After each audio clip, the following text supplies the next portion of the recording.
Right, so if everyone can see my screen. Hi, nice to meet everyone. So I'm going to do a presentation on what we did last year for Playing for the Planet, and I work at MAG Interactive. We work on mostly word games and some trivia games, and yeah, we had to think of a way to put in a green activation into one of our games. So the useful tips that I have from last year, I think these three items are basically the top highlights. So I think organisation is key. As the better you are at organising yourself, the project and the ideas, the higher success rate you'll have. And obviously it's all about being successful because you want your activation to work. We want this to actually have an effect. So if you have a key contact for your company or your product or your idea, it greatly helps in the delivery as someone owns that success. And at MAG, that was me. At the end of the day, doing something is better than doing nothing. And this is why the ideas I'll show you shortly start very easy and small, but potentially get quite sort of large and cumbersome. So workshops, I can't stress this enough. They're really beneficial. As someone that is recently joined the gaming industry, these are a massive sort of benefit to me, and I'm sure to many of you. We don't all have the same skills in the same areas, so it's really, really beneficial. If you haven't joined the Slack channel, the Green Game Jam Slack channel, I recommend joining it. If you have any questions or need some more sort of advice, or you want to share your ideas, the Slack channels it's a great way to sort of get more help or resources to sort of bolster your ideas and hopefully achieve success.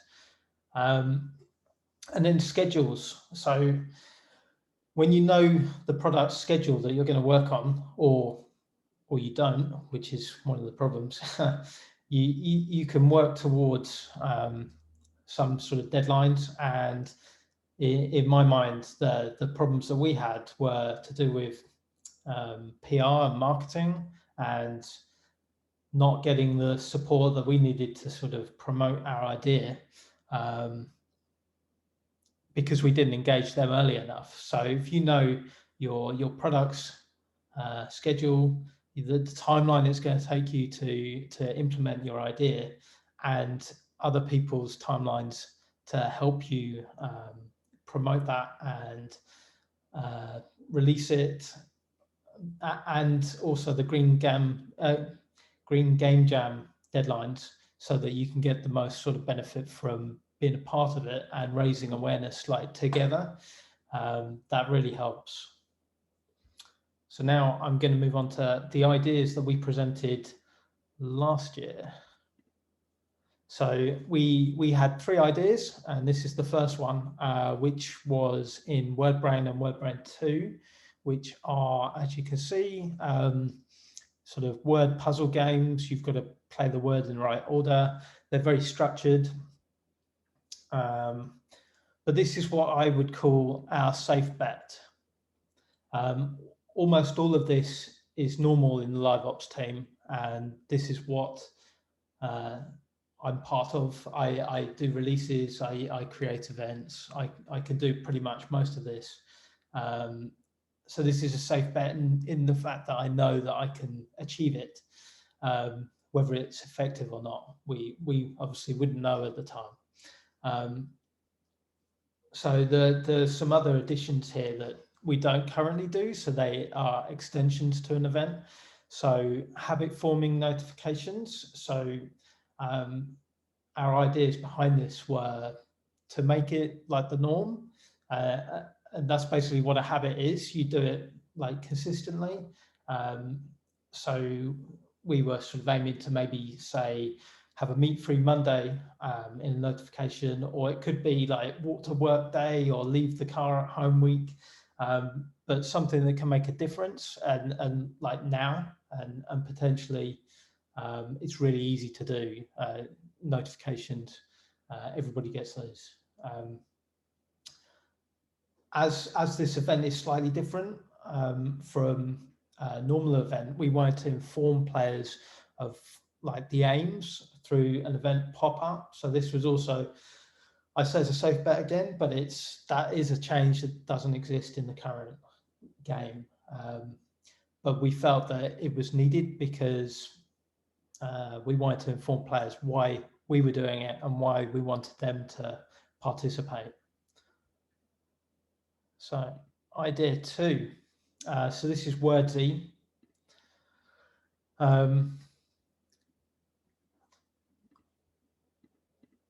Wordsy is a variation on a Yahtzee game. We have achievements that players can reach the more they play, so increasing engagement. We were thinking of a way to engage our Wordsy players and make them feel more like a community, specifically with this green achievement. So the green achievement was, this is just a mock-up, but it was an idea of planting some trees for the number of recycles that players make. And each round of the game, currently we have a swap button at the bottom to swap the tiles. Anything that's not on the bar would then count towards this like recycling. And there's 5 rounds, so there's a maximum of 35 tiles basically per round that could count towards this collection. And we, again, the numbers are just mocked because we weren't sure how many at the time would be reasonable, and also swaps or recycles after 2 or 3 turns actually cost money or gems. So we also weren't aware of like the economy, I guess, and because it was a fairly new game. So we had 2 main hurdles with this game, and one of those was no one in the from the game team was participating in the jam. So it was down to someone else to convince the game team, who know their product very well, to implement something and add it to their roadmap. And the other hurdle was, I think the game was only 5 months after worldwide launch.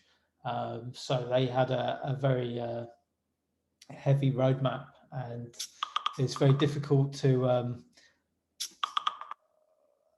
get people to join. So on the face of it, it's a very simple idea, but it's very risky and hard to convince people. Or that was our idea from the start. It was going to be hard to convince someone else to do something in their game. So our third idea, this was an industry-wide initiative in our mind, and it would be a common reforestation system. So it looks quite complex. This is what I would term our big idea.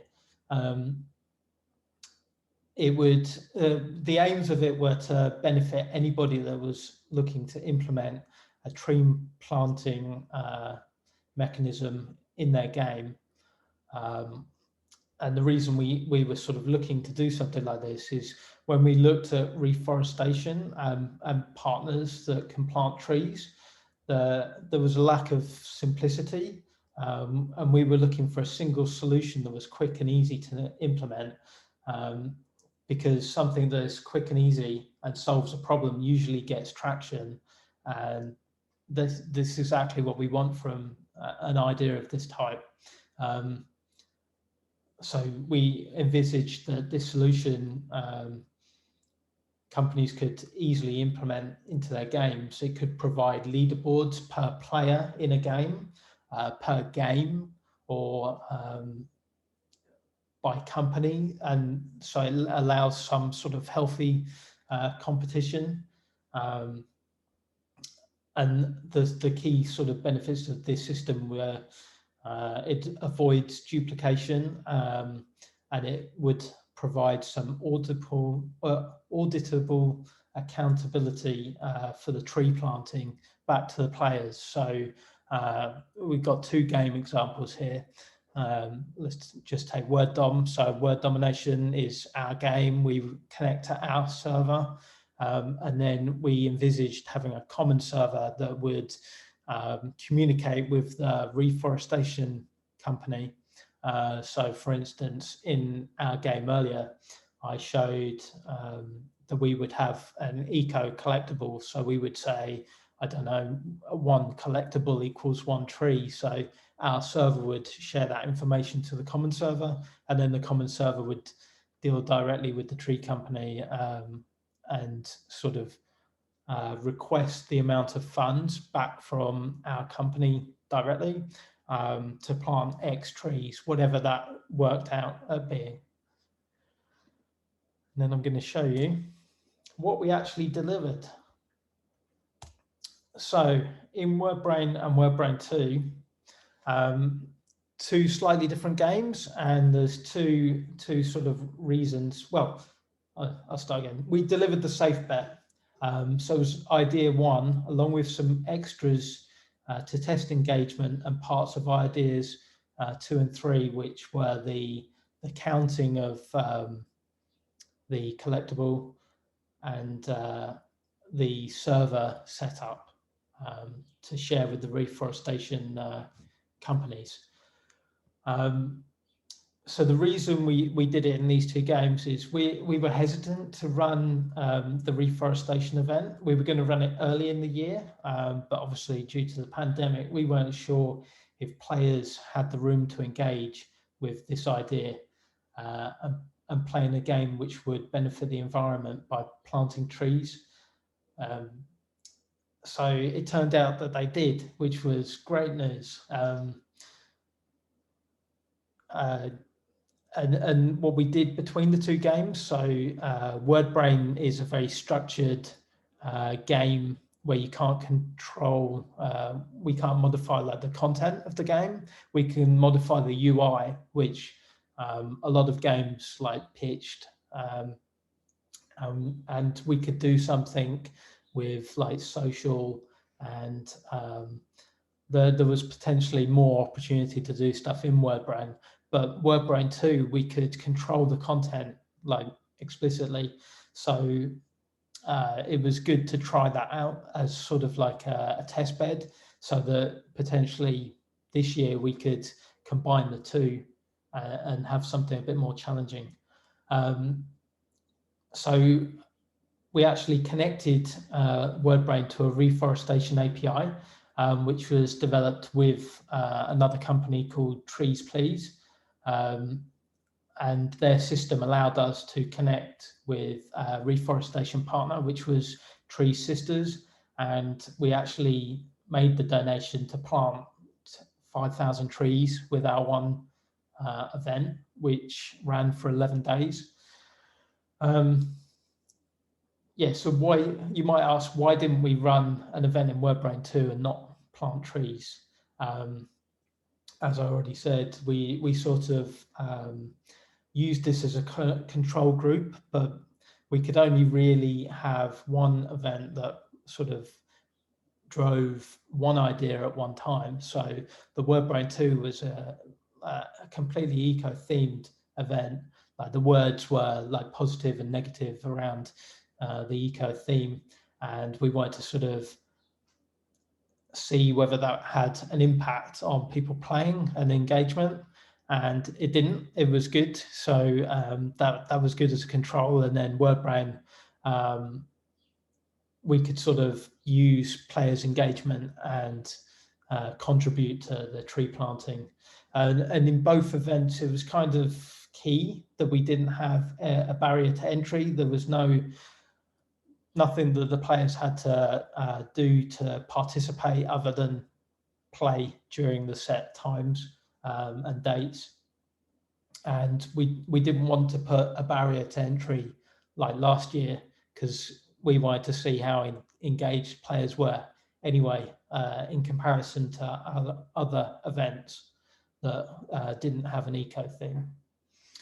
So I just want to move on and show you some visuals. So this is a normal sort of event in WebBrain. The home screen on the left, obviously this one's themed as the eco event, the reforestation.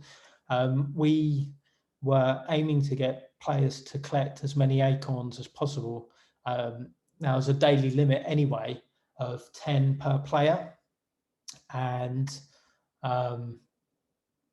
yeah, so that gives you an idea of how many, I guess, when I show you the numbers. And then the next screen on the right, we added this community collection button at the bottom, because we wanted to share like the progress that people had made to sort of try and increase play and hopefully, you know, plant more trees.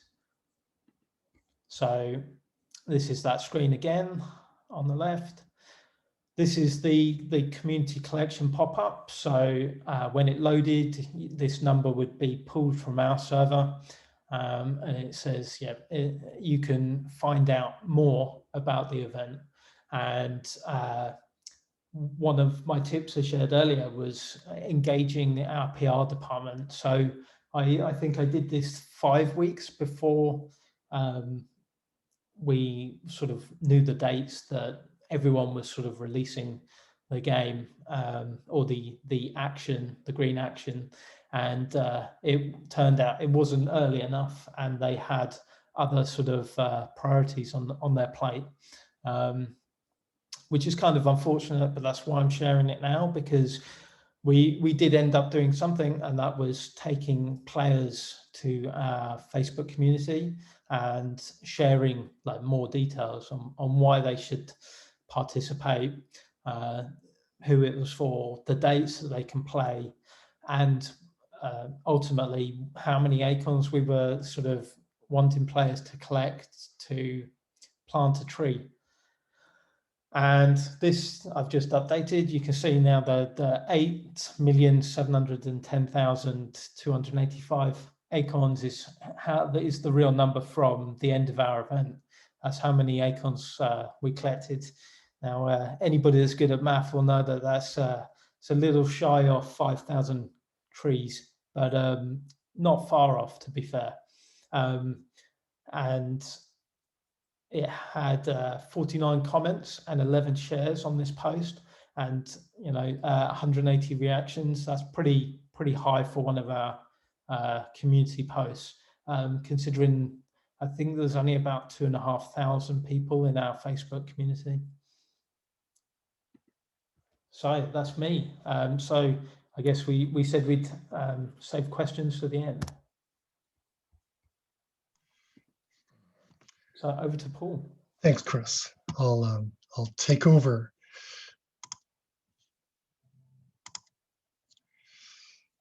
Can everybody see a big blue Zoocraft screen? Yep. Great. So what I'm going to do is run you through the deck that we presented at the Green Game Jam last year, and explain some of the thinking behind it and the results. Oops, wrong screen. There we are. So Zoocraft is a zoo management game, and at its core, it's all about biodiversity. So what you do is you collect cute, very cute animals, and then you get cute baby animals. And if you take it further, you can then crossbreed these animals. So it's all really about accelerated evolution. And it really harkens back to a game we created several years ago called Alchemy Genetics, which is just that, just combining animals. And we put a modern tycoon metagame on top of it, to have something to monetize. So this game launched about 4 years ago, did about 10 million downloads. When we did the jam, the DAUs were around 100,000. And So the objectives of the Jam were different last year than they are this year, but what we chose to focus on was really modifying players' behavior, messaging, calls to action.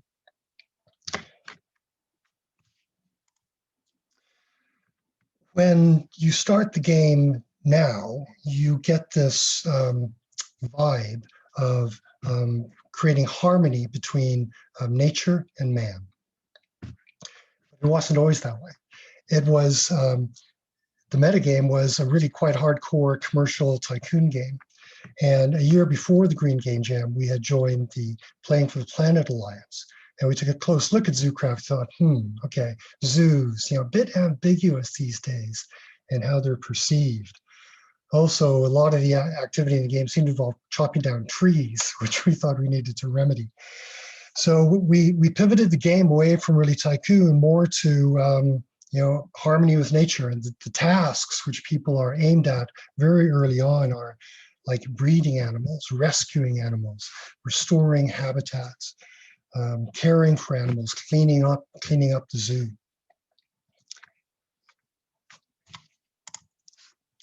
And that story arc then bled into the live operations. We're generally running a new live op every month with a new release. So in Christmas Day in 2019, the event involved a lot of cleaning up, collecting garbage, planting trees, planting bushes. We tend to key on events which are happening in the real world. So there is something called Earth Hour. So we ran an event around Earth Hour. And in Earth Hour, we, through the game, presented tips on protecting the planet and extolling the use of clean energy. So really the game had the eco message coming through it at multiple levels. The event which we pitched last year was a fundraiser for wolves. So there is an organization in the States called the Wolf Conservation Center. And it so happens that the producer of Zoocraft is a real fan of wolves. And she was on their mailing list, and she had contributed money to a fundraiser they're doing for looking after a baby wolf. So she pitched this internally, said, look, for Green Game Jam, let's raise money for wolves. So we put together a special event. It ran for 4 days. And the idea was that you could buy special cosmetic items for your wolves in game. And all the money went straight to WCC. Now, let me just tell you what the results were of that. So over those 4 days, we had 156,108 activations. So people who actually went through the screens in the event. And we had payers of 1,562. And the amount of money we raised was $14,410. I mean, not huge numbers, but it's the first time we've done that kind of thing. The conversion rate was 1%, and the ARPPU was 922, for what it's worth. The result on social media was super positive. Our user base really engaged with it. Like what Chris saw on his Facebook page, got lots of comments, lots of likes, people encouraging us to do more of it. So one takeaway I have is that there's appetite for this. If you align with the user base, people will come along. And we continue to run live events around the eco theme. It's just part of the game now. There is a day called Ocean Day. So on Ocean Day, we were delivering information on issues with the ocean and gamified a problem and allowed people to, or give them the opportunity to fix it, at least within our virtual world. And these kind of things go on. You won't be surprised to know that we have leaderboards in our game, but the leaderboards aren't, kills or whatnot. It's who has sorted their waste most accurately, who's cleaned their zoo best, who's washed the most animals, and who's been most accurate in quizzes about ecology. People engage with it, and they like it. And if someone is particularly good, they'll get an eco-activist mark against their profile. And finally, if you were to play the game, you'd see that quizzes pop up throughout. And we've aimed them much more down the eco line, like how would you accurately allocate waste, and what animals are on the red list. So that's all become part of the game now. So that's pretty well what we did. And I will hand over to Murari now. Thanks, Paul. Just give me a second. All right. Can people see my screen? Yeah. Yeah. Great. So yeah, my name is Murari. I'm tech director at Sybo, which is a game studio based in Copenhagen, Denmark. And we're known for our game Subway Surfers, which I'll briefly introduce. I'm here to tell you about what we did for the Green Game Jam activation last year, and hopefully try and give you some takeaways in terms of how you can apply some of these learnings to your own thinking around the game jam and how to adapt. So let's get started. Just an introduction to Sybo. Like I said, we're based in Denmark, a really small games company, but we have, we're less than 100 people, but we have one of the most downloaded mobile games of the decade. So it's got more than 3 billion downloads worldwide, more than 1 billion on Google Play, and we're averaging around 100 million players every month, which is a sizable number. So we've gone from making a really sticky arcade game called Subway Surfers to also branching out into animation through our Sybo TV, which you can find on YouTube, as well as licensing. So we've got a lot of content available as an entertainment franchise. Subway Surfers itself is a cheeky game about kids, little rebellious kids who are trying to dodge basically a harmless police and his dog as they wind their way through urban locales, collecting coins and collectibles, and basically trying to have fun. So that's the spirit of Subway Surfers, and we, in thinking about this activation, we also wanted to keep it very much within this realm. Now, some of the goals that we had for the activation, because we have such a sizable user base, was that we wanted to see, we wanted to do more messaging towards the players. So every few weeks, every 3 weeks to be precise, Subway Surfers visits a different location around the world. We call it a world tour. And it goes from bustling cities to natural beauty. So some of the goals that we set out for the activation were we wanted to use the game as a platform. So we want to encourage running as a sustainable activity, and also normalize conversation around renewable energy, carbon offsetting, rewilding, earth activism. And we also wanted to use the fact that we have such a sizable user base to do some sort of data analysis and see what impact our activation can actually take on. Now, some of the process, I haven't put a slide that explains this, but some of our internal processes around how we organized might be helpful. So we created an internal committee at Sybo that was multi or cross-disciplinary.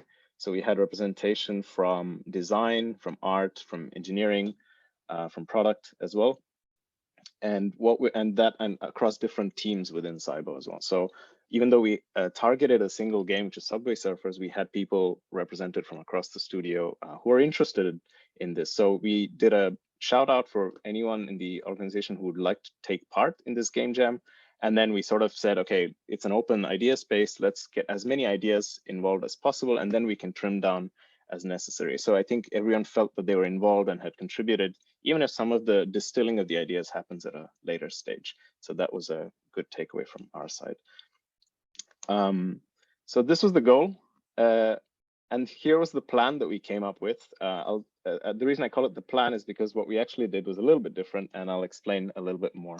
So what we actually intended from our distilling was that in September of last year, we would have a world tour stop in Cape Verde, which is an island off the coast of Africa. Beautiful beaches, wild mountain ranges, but it's also a very vulnerable place because of climate change. Now, this was our plan, but for reasons that I'll come to, we actually ended up going to Bali instead. And this was the actual activation. So the reason that we ended up going to Bali, there's multiple. So this is what I would advise all game studios, basically. Try and remain adaptive and see and try to fulfill various needs. So the reason we ended up going for Bali, the first one was there was a bunch of product reasons around why Bali would make for a better update.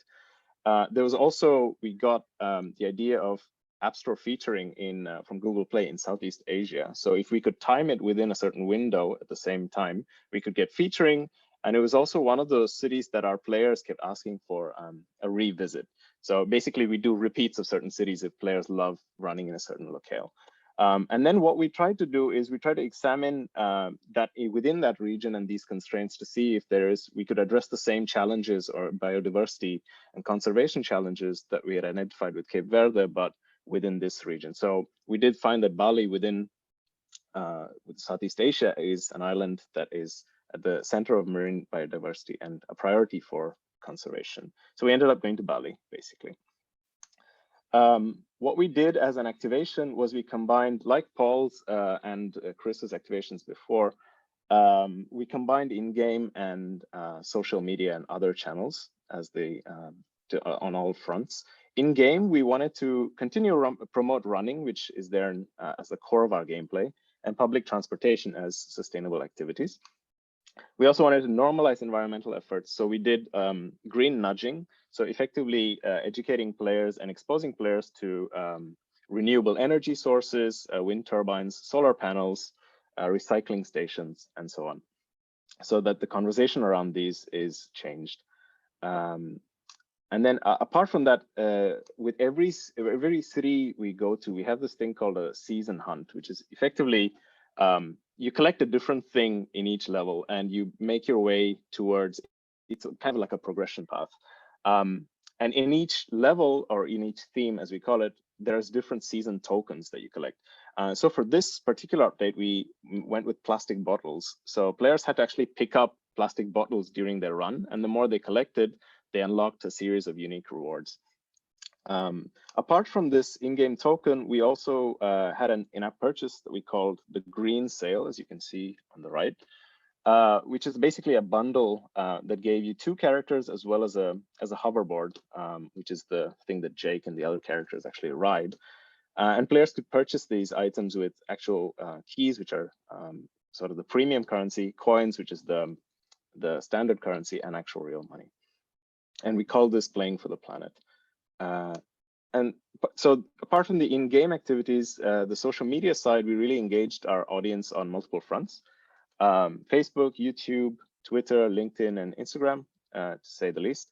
And we found that a lot of, we ran multiple kinds of content there. So there was facts, there was quizzes, surveys, and also green imagery. You can see some of these on the right, which are our posts around recycling, around ways to help protect the planet, basically engaging our audience to try and contribute their own answers. And also quizzes such as where can you find wind turbines in Bali?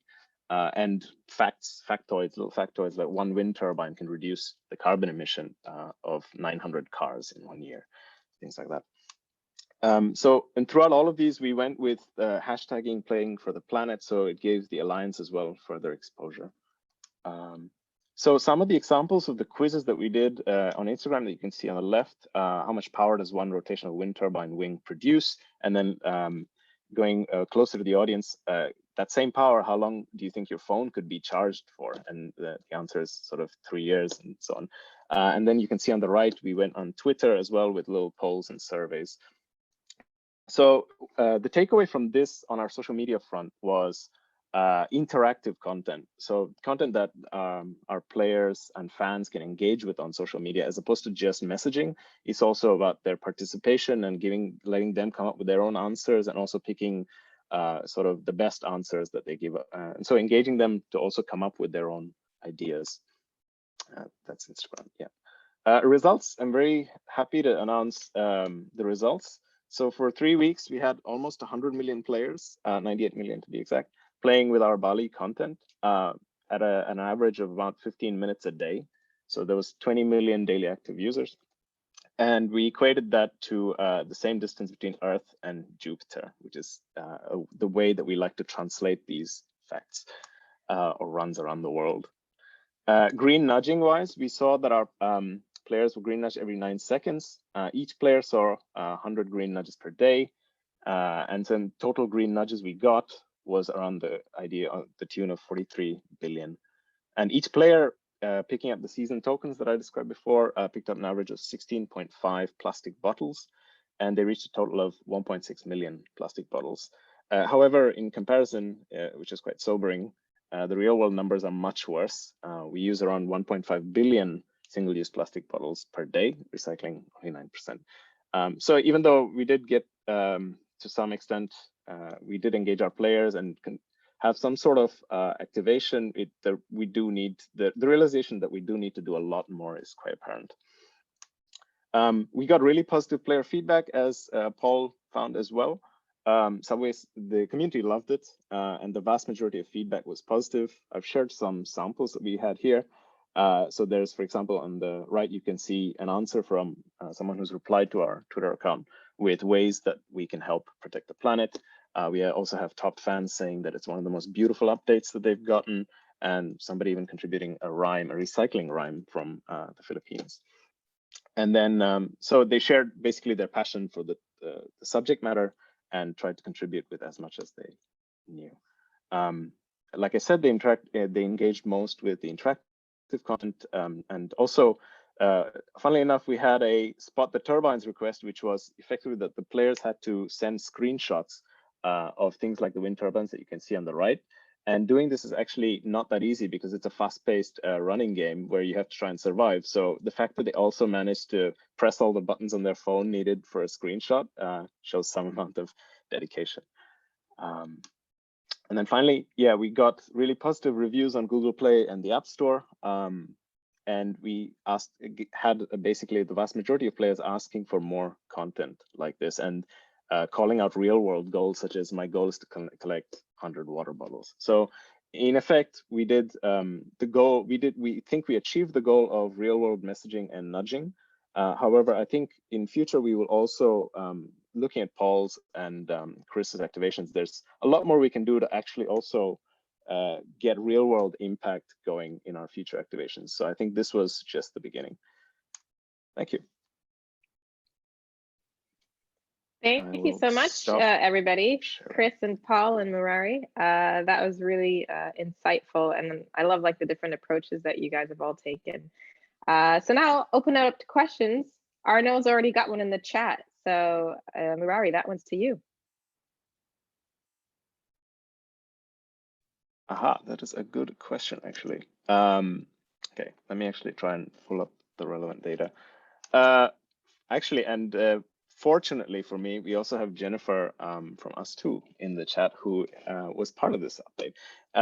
But I think, so we did see, we saw a positive result. I haven't actually put it in the slides, but I can share it more with people who are interested. We saw a higher MAU than, because basically we were able to compare year on year, because we did Bali in 2019 as well, around the similar time. So we were able to compare one-to-one in terms of MAU.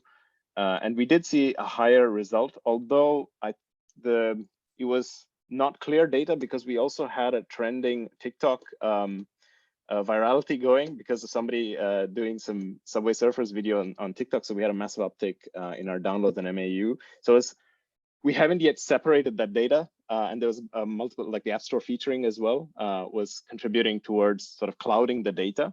But I think our next step is to try and distill that this year, maybe if we don't get similar activations from external sources, that we can compare more one-to-one.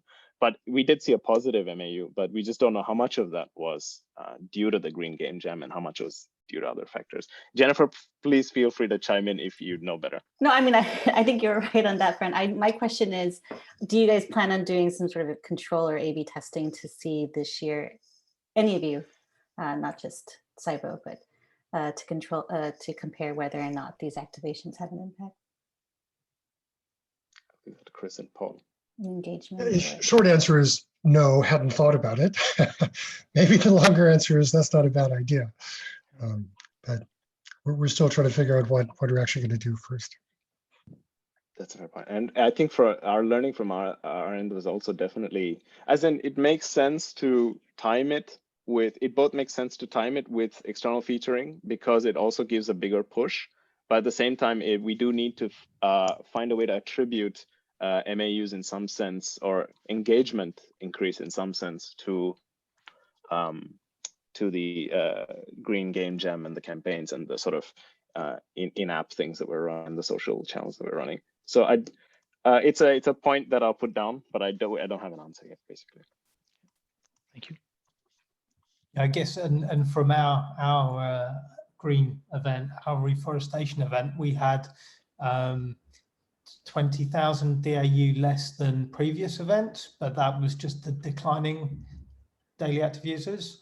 The event actually performed on par with previous events with those extra users. So we would say it was better performing.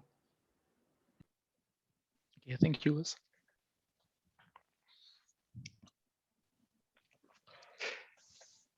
I have another question actually, if nobody else will want to chime.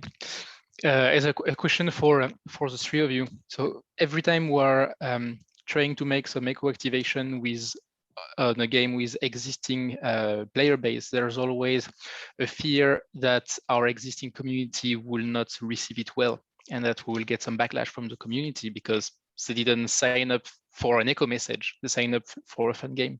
So did you guys encounter some friction convincing either the management or community management to get some green activation in your existing games? And how did you overcome that?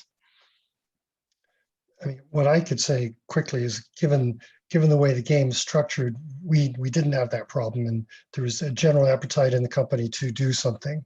So, but in the jam last year, this question definitely came up, and I think, was it Pandemic and Golf Clash? Those guys were considering this. So if you think of their big market being the States and golfers, so what does golf involve? Cutting down lots of trees. It's just not eco. And so they were actually very concerned, or they wanted to do something, but they were very concerned about putting something out which would alienate their user base. And they were planning to deal with that at multiple levels. First off, literally polling their customers to begin with, how do you feel about these issues? And in a subtle way, I believe.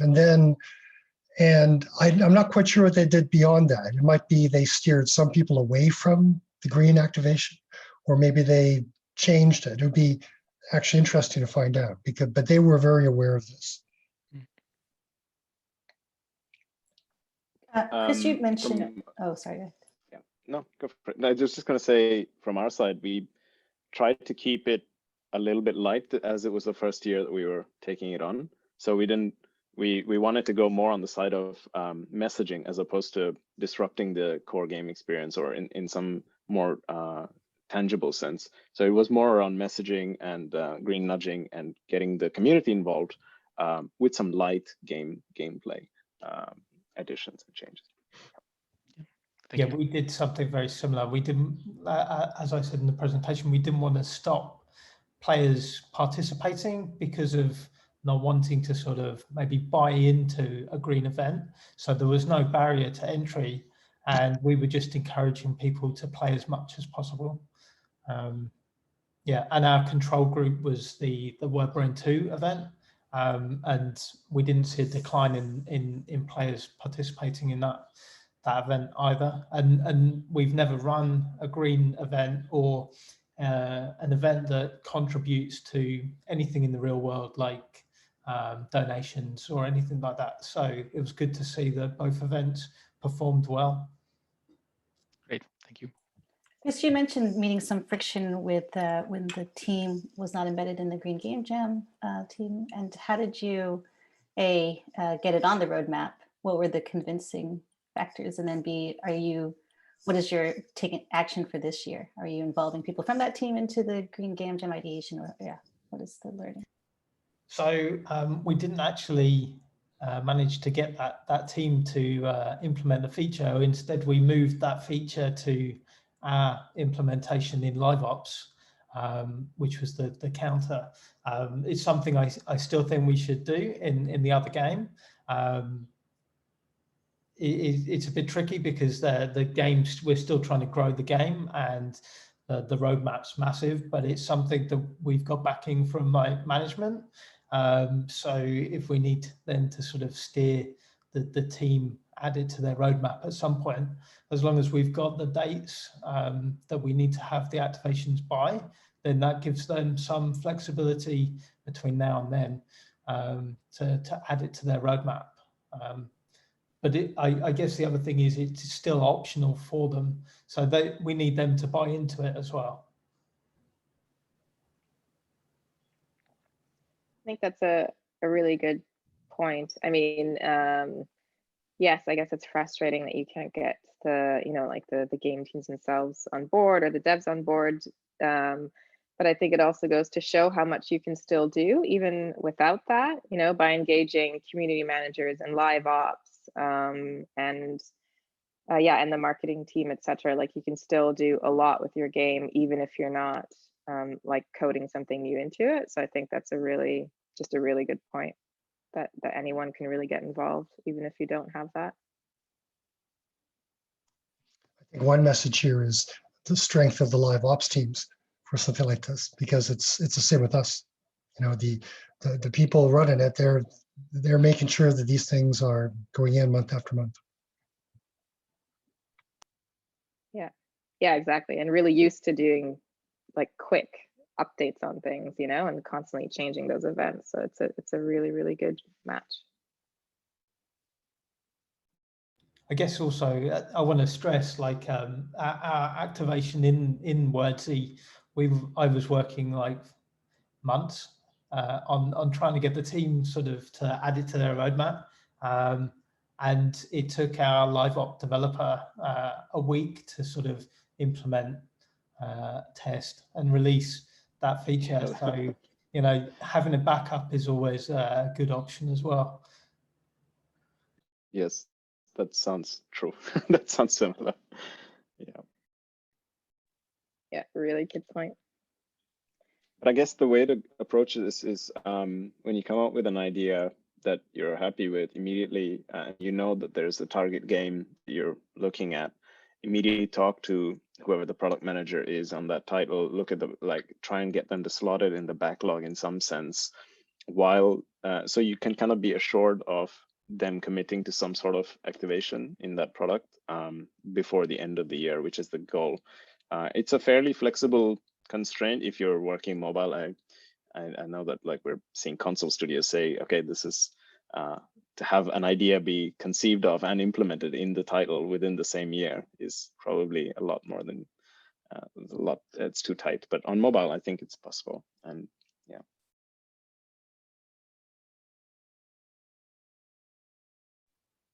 Yeah, definitely. I'm really